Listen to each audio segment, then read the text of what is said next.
Halo teman-teman, selamat datang di channel Wadus Wawasan Dunia Sekitar. Di channel ini kita akan bahas segala sesuatu yang ada di sekitar kita.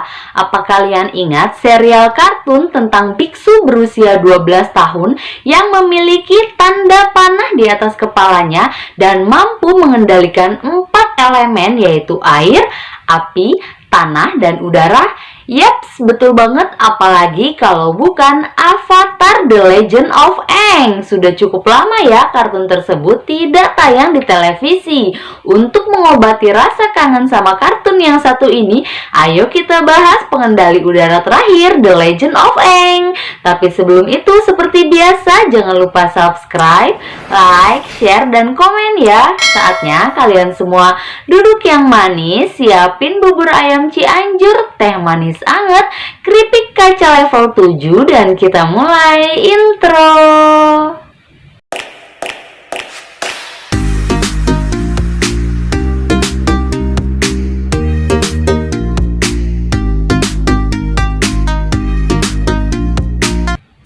Ngomong-ngomong soal Avatar The Legend of Aang, awalnya sih aku pikir kartun ini berasal dari salah satu negara di Asia, entah Jepang atau Cina. Tapi ternyata aku salah, kartun super keren ini buatan Amerika Serikat. Wah, gak nyangka banget ya.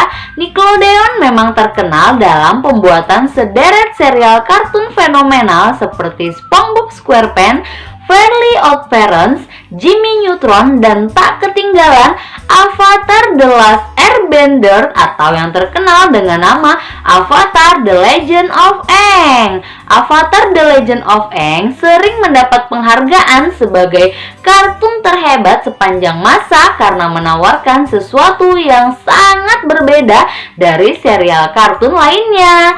Gak usah lama-lama, kita langsung aja bahas pengendali tanah, air, api, dan udara, Avatar The Legend of Aang. Avatar The Legend of Aang atau yang dikenal sebagai Avatar The Last Airbender di Amerika Serikat dan beberapa negara adalah sebuah serial animasi televisi Amerika yang ditayangkan oleh jaringan televisi Nickelodeon, mengambil tema tentang seni bela diri dan kekuatan pengendali alam yang ada di kawasan Asia. Ceritanya mengisahkan petualangan demi petualangan dari penerus gelar Avatar bernama Aang dan teman-temannya dalam melakukan perjalanan menyelamatkan dunia dari kejahatan negara api yang sangat keji. Serial ini dituliskan dalam bentuk serial buku dengan setiap episodenya dianggap sebagai sebuah bab atau chapter dan setiap musimnya disebut sebagai buku atau book. Di Indonesia, acara ini ditayangkan oleh Global TV yang sekarang berganti nama menjadi GTV. Aang adalah nama salah satu tokoh fiktif dalam serial animasi televisi Nickelodeon berjudul Avatar The Legend of Aang. Pengisi suaranya adalah Jack Taylor Eisen. Sebagai tokoh utama, Aang selalu muncul dalam setiap episodenya kecuali satu episode yang berjudul Zugo Alone. Kebanyakan sifat-sifat Aang seperti misalnya tidak makan daging diambil dari tradisi agama Buddha dan Tao. Pencipta kartun ini ingin Aang tampil sebagai tokoh yang mengalahkan musuh dengan kebijaksanaan dan menjadi pahlawan yang super cerdik. Dalam kisah, Aang merupakan seorang biksu kecil berusia 112 tahun yang berasal dari kaum pengendali udara, yaitu sekelompok manusia yang memiliki kemampuan mengendalikan udara. Aang berkepala botak sebagai ciri-ciri seorang biksu dari kaum pengendali udara. Di kepalanya ada tato biru berbentuk panah yang melambangkan bahwa ia ahli mengendalikan udara. Orang tuanya tidak diketahui, hanya diketahui bahwa ia berasal dari kuil udara selatan dan diasuh oleh seorang biksu bernama Gyatso. Ia bergelar Avatar, yaitu manusia penjelmaan spirit planet yang mampu mengendalikan 4 unsur dan membawa kedamaian di muka bumi. Menurut cerita, Aang berusia 12 tahun, tetapi karena sempat tertidur dalam bongkahan es selama 100 tahun, ia muncul sebagai sosok anak kecil yang berusia 112 tahun, tanpa ciri-ciri fisik yang menunjukkan bahwa ia berusia lebih dari 100 tahun. Aang memiliki teman bernama Katara dan Sokka, dan 2 hewan peliharaan bernama Momo dan Appa. Bersama dengan teman-temannya, Aang berpetualang agar mampu menguasai 4 elemen sehingga dapat mengalahkan Raja Api dan membawa kembali kedamaian di muka bumi ini. Ayo kita bahas cerita singkat Avatar The Legend of Aang.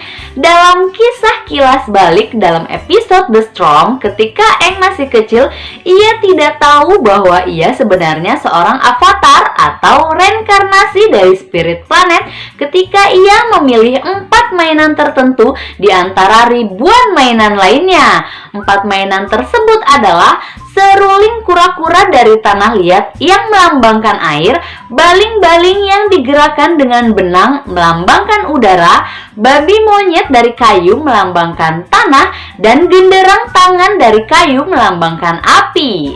4 mainan tersebut merupakan mainan yang sama dengan yang dipilih avatar dari generasi sebelumnya ketika masih anak-anak. Hal ini merupakan prosedur yang sama dengan yang dilakukan oleh anak-anak Buddha di Tibet untuk menguji apakah ia merupakan reinkarnasi Tulku Lama. Menurut buku Magic and Mystery in Tibet karya Alexandra David Neil, beberapa benda seperti misalnya jimat, peralatan upacara, buku, cangkir, teh, dan lainnya ditaruh bersama-sama dan sang anak akan mengambil benda-benda yang mana merupakan kepunyaan Tulku terdahulu, dan hal tersebut menunjukkan bahwa ia mengenali ingatannya pada kehidupan yang terdahulu.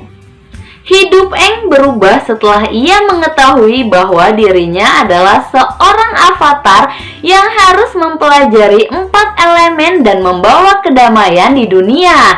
Biasanya seorang anak diberitahu bahwa ia adalah seorang avatar ketika berusia 16 tahun. Tetapi para biksu khawatir bahwa perang sudah diambang pintu sehingga kehadiran avatar dibutuhkan secepatnya untuk mengembalikan keseimbangan dunia. Biksu Gyatso yang mengasuh dan mendidik Aang menginginkan agar Aang tumbuh seperti anak biasa, tetapi biksu lainnya tidak setuju. Mereka ingin mengirim Aang ke kuil udara timur untuk mendalami ilmu sebagai seorang avatar. Aang yang tidak siap menerima kenyataan kabur dari rumahnya menuju kutub selatan. Ia mengendarai bison terbangnya yang bernama Appa. Di tengah perjalanan, mereka diserang badai. Aang kemudian berada dalam keadaan avatar dengan kemampuannya mengendalikan udara. Aang membungkus dirinya bersama Appa dengan sebuah gelembung udara yang kemudian membeku menjadi bongkahan es selama 100 tahun. Dan sampai akhirnya Aang ditemukan oleh Katara dan Sokka. Baiklah, itulah tadi pengendali tanah, air, api, dan udara Avatar The Legend of Aang. Ada kebaikan di balik semua tujuan dan pertempuran. Bahkan dari hal yang dilakukan oleh orang-orang yang kita anggap jahat sekalipun. Biarpun hanya sebuah serial kartun, ada banyak pelajaran dari serial Avatar ini yang dapat diambil dan diterapkan dalam kehidupan sehari-hari. Aang sendiri melambangkan nilai moral yang luar biasa. Banyak permasalahan yang ia hadapi, namun dari sekian banyak permasalahan itu, yang dia pikirkan adalah apa yang dapat dia lakukan untuk kebaikan dunia tanpa menyakiti siapapun. Keegoisan diri ia buang jauh-jauh. Bahkan episode terakhir misalnya, semua avatar terdahulu menyarankan untuk membunuh Raja Api Ozai, namun di tengah kebingungannya dia tetap memilih untuk tidak melakukan itu. Pesan pentingnya yaitu selalu ada jalan lain dalam memutuskan suatu pilihan. Selesai, jangan lupa subscribe dan nyalakan tombol loncengnya supaya kalian gak ketinggalan video seru lainnya. Sampai jumpa. Tunggu part 2-nya ya, ada tokoh-tokoh serial Avatar.